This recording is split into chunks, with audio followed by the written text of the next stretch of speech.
సరదాగా నవ్వుతూ చెప్పే సమాధానం ఒకటి గుర్తు చేసుకుంటాను. రాచకొండ విశ్వనాథశాస్త్రి గారికి కథకి నవలకి తేడా ఏమిటని ఎవరో అడిగారట. ఆయన ఒక్క క్షణం కళ్ళు మూసుకుని, ఏముందండి అలా రాసుకుంటూ ఆపేస్తే కథ, అలా రాసుకుంటూ పోతే నవల అన్నాడు ఆయన. ఇది స్థూలంగా నవ్వుతున్నమాటే, కానీ దీనిలో చిన్న నిజం ఉంది, కాస్తంత విషయం కూడా ఉంది. ఏమిటంటే కథ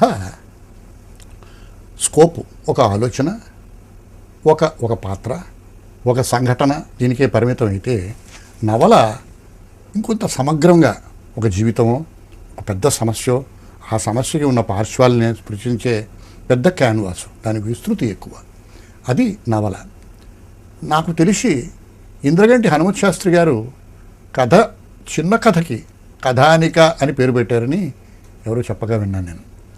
ఆంగ్లం నుంచి వచ్చే ఈ రెండు ప్రక్రియలు కనుక నవలకి వాళ్ళకు కూడా ఉంది. ఇలా ఆంగ్లంలో కూడా నావలిట్ అంటారు.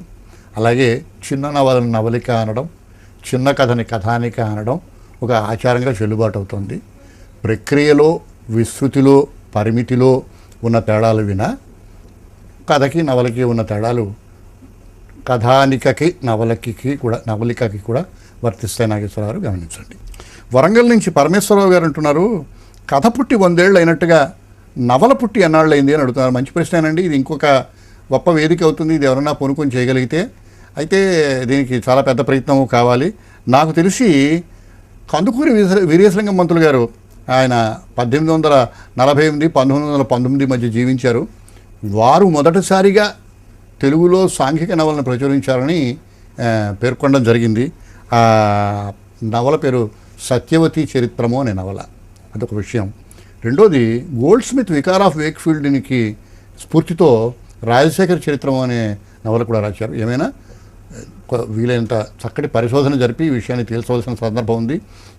ఇదే కానీ నిజమే అయితే దాదాపు నవలకి కూడా తెలుగు సాహిత్యంలో దాదాపు 100 ఏళ్ళు పూర్తయ్యాయి. అది కూడా ఒక శతాబ్దం కాలంగా తెలుగుదేశంలో నిలదొక్కుని ఉంది అని మనమంతా గర్వపడాల్సిన సందర్భం ఇది నాకు తెలిసిన సమాచారం. పరిశోధకులు ఇంకా దానిలో విషయాల్ని పరిశోధించి తేల్చాల్సిన సందర్భం ఉందని నాకు అనిపిస్తుంది.